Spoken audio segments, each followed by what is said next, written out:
We live right now. Today is April 19th, 2025, and we're doing pretty good right now. I'm just going to go ahead and say it right now, but here's the thing. I don't love Brazilian coffees. I don't think it's exciting black. It's not the first thing that I grab to or gravitate to when it comes to drinking coffee. I think it's spectacular if you have it as with creamer, but it is literally the most important coffee that I sell or look to. We're about to talk about it. We got a couple talking points that I do want to talk to, but let's go ahead and have a cup of Brazilian coffee. This may be brutal for me a little bit because it's about 300 grams of coffee that I may try to finish during this session with you guys. But here we go. Cheers. This one actually has a little bit more acidity on it. It's not bad. It's smooth. And it mellows down. But that's more so like what Brazilians are. They are what they are, right? You love them or hate them and whatnot. I used to, back in the day, that was probably one of the first coffees I've gotten. I stayed away from it because, Brazil is the most producing country of coffee. So more than anything, more than you may think that you're not drinking Brazilian coffee, you're probably drinking Brazilian coffee in some shape, fashion, or form, either as espresso, either as a blend, either as a whatever the case may be. It's essentially also the cheapest coffee compared to other coffees in this same lineup. That may be different now because of the whole tariffs thing, and that's what I've been realizing or witnessing. But it's non-offensive. You can drink it black. You can enjoy it and everything. But it's a crowd pleaser because of what it does with creamer to me.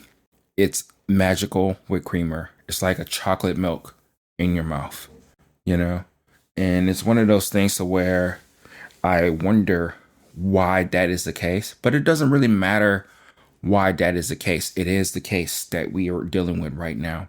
And it's something that I have to realize is that this is what we were drinking. This is what people care about more than anything. I will say it from time to time, but I am a specialty coffee drinker.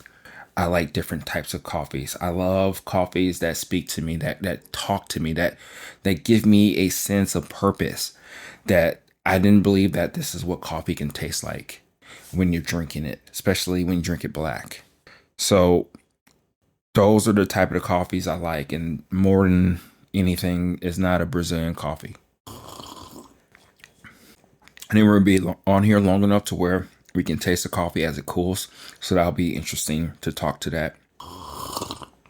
But now the acidity is died down quite a bit. It did have a lemony type of Meyer lemon taste, a little sweetness on it. I did brew this at 190 degrees, 20 grams of coffee, 300 grams of water. So which brew did I use? The OXO, which I'm really liking a lot, mainly because this is a slow drawdown. That's a story for another day. But let's talk to the talking points real quick. Number one, my personal coffee preferences versus what Brazilian coffee offers. So I kind of touched on that already, but I guess really what I'm saying is that I like a lot of African coffees. I like coffees that are dark roast, that have some more character when it is a darker roast. I gravitate to coffees they can be a Colombian, they can be Guatemalan, Central South American coffees, but they just can't have just that typical type of coffee taste. The chocolatey, the nutty, the molasses, the brown sugar type of taste of coffee that's in your mouth.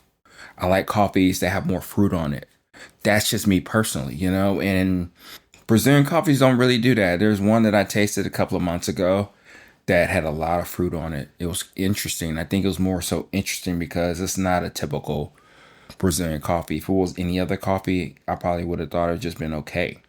But since it came from Brazil and the natural characteristics of a Brazilian coffee, it really kind of surprised me. Those are more so the coffees that I would go for. And I like blueberries. I like strawberries. I like naturals to an extent.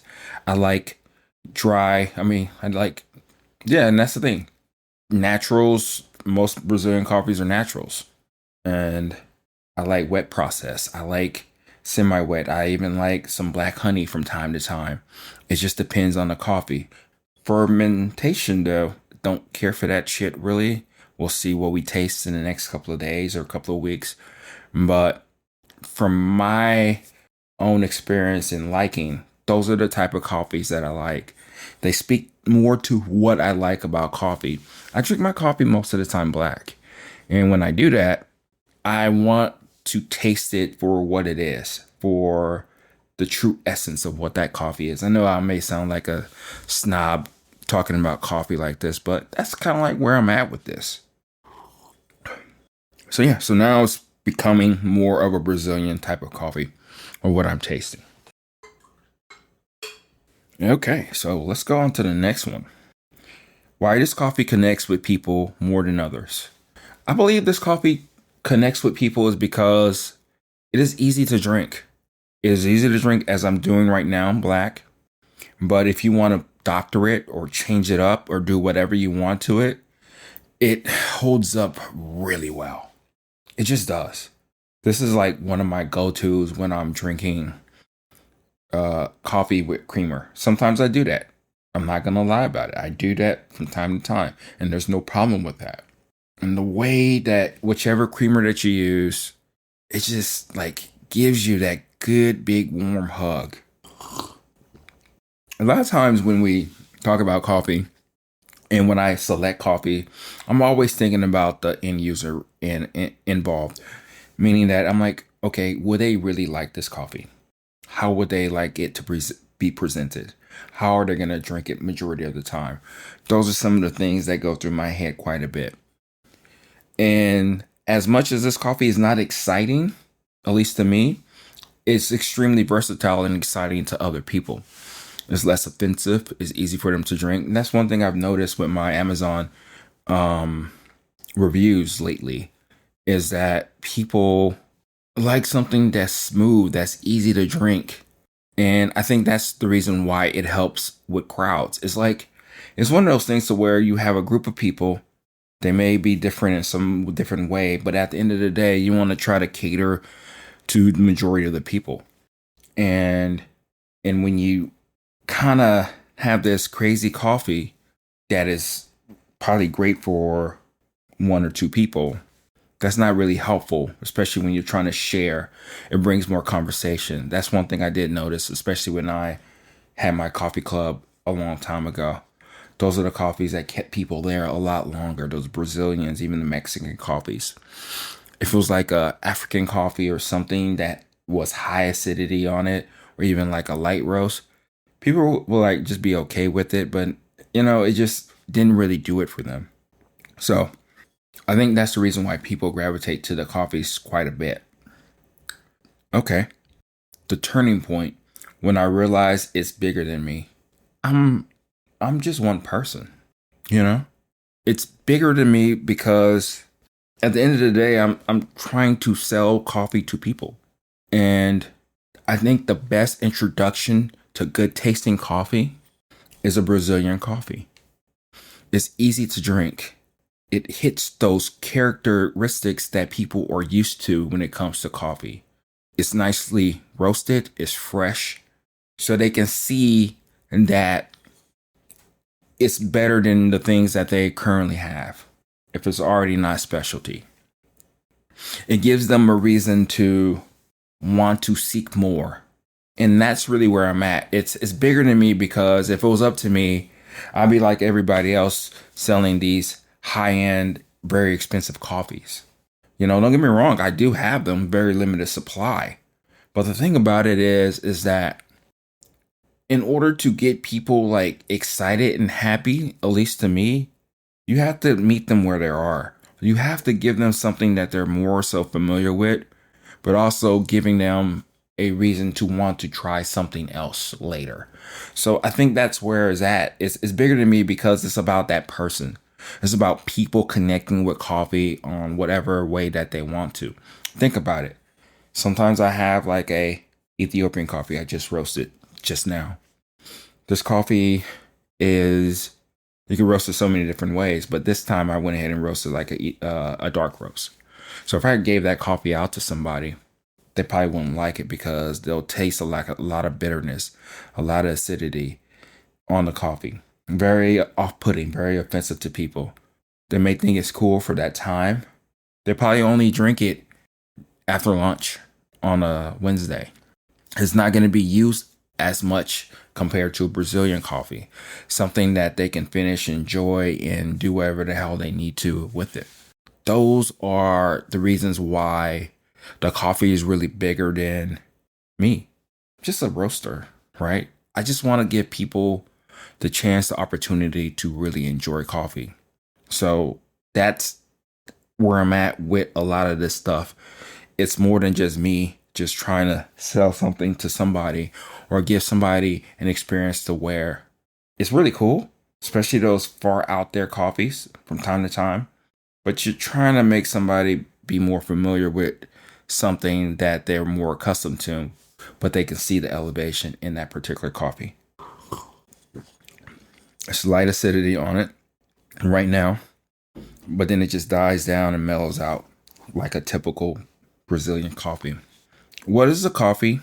What this coffee has taught me about simplicity and consistency. I would have to say this, which is pretty cool about Brazilian coffees, is at least on my side of it, is it's very easy to roast. You don't have to like go fast with the roast. You can take your time with the roast, or you can go fast if you want to. I think it's kind of like a delicate coffee to an extent because you can actually burn it up quite a bit.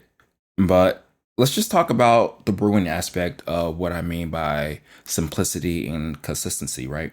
It's easy to brew, you know. You can do it as a light roast. You can brew it as 1 to 15, 1 to 20, whatever. It doesn't really matter. It holds up no matter what. And a lot of times you're going to get that consistency because of truly what it is. The spectrum of a Brazilian coffee to me is, how can I explain this? It's not that wide, meaning that now that the coffee has mellowed out, it is more so what it tastes. And this coffee is extremely fresh. I actually just roasted this about 2 hours ago. So imagine if it had more time for it to like mellow out naturally. So from hot to cold, that coffee more so tastes the same. Same thing with the brewing. You can probably try to change whichever variables that you're trying to do, but the coffee is going to taste more so the same no matter what. So you can't really, lack for a better word, fuck it up, you know? So it's so like welcoming. It's one of those things a lot of times when you're dealing with difficult coffees to where if you can actually conquer it or try to find the things that you want to do in it. And sometimes it's frustrating because you can't really get to the point of like, damn, I didn't like get this coffee. It didn't agree to my palate. Brazilians totally on the opposite spectrum. For the most part, you brew it up anyway, anytime, whichever way you want to. And it just works. Yeah, you can dial it in from time to time, but at the end of the day, it just works. It's spectacular. It does the things that it needs to and all that stuff. So that's what I believe is the cool thing about Brazilian coffees or coffees like that, to where their degree of flavor isn't as wide.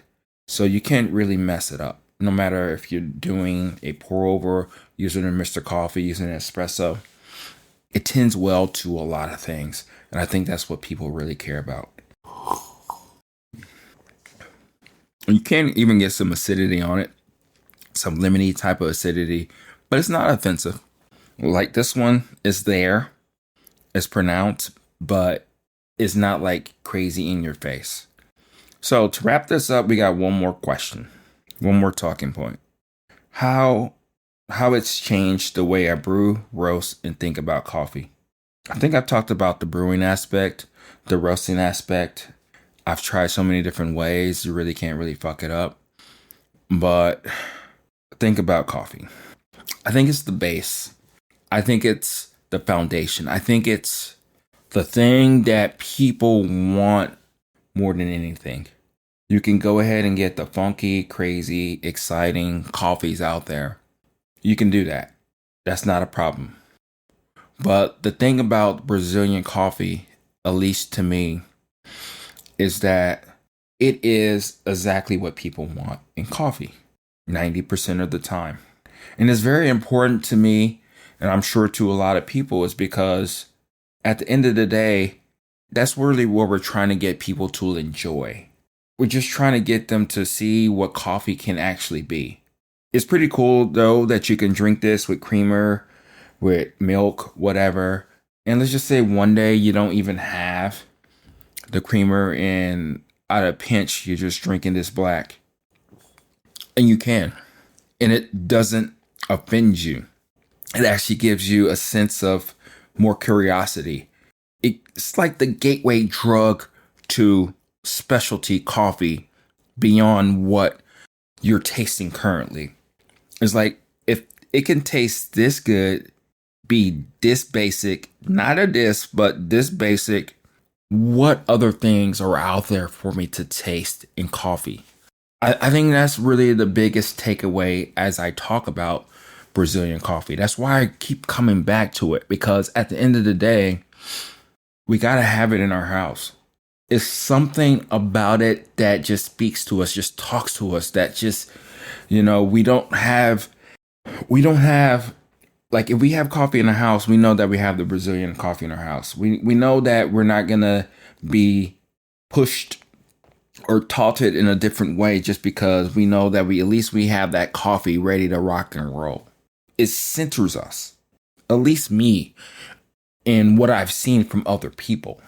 So it's extremely important in the whole staple of the things that we do, because it's really the gateway drug. So if we can present people, give people a reason why a Brazilian type of coffee is good, I think that's where, the big exploration, whatever it may be, that people will get from drinking coffee. So yeah, it's kind of interesting, right? I think so. I think it's pretty cool. And yeah, it's interesting that I don't want to drink it. I don't care for it. I don't like it black as I'm drinking it black, explaining to you critically of what I like, what I don't like about it. But I still have to come back to it, because if I lose that sense of curiosity going into the far outreaches of what coffee is, then I lose the real essence of what people care about, if that makes any sense. So this is a long one. This is me, Oki at Everyday Beans, signing out. And let me know what you think about this. If you want to hear more, go ahead and subscribe. If you made it this far, I probably should have said in the beginning, but go to my website, everydaybeans.com. We're on Amazon and all that good stuff. And yeah, this is me. I'm just talking about coffee. I love coffee. I hope you love coffee. And if you have any comments, just let me know. I'm here for you. I'm ready to answer any question. So yeah. This is Oki at Everyday Beans signing off. Talk to you later.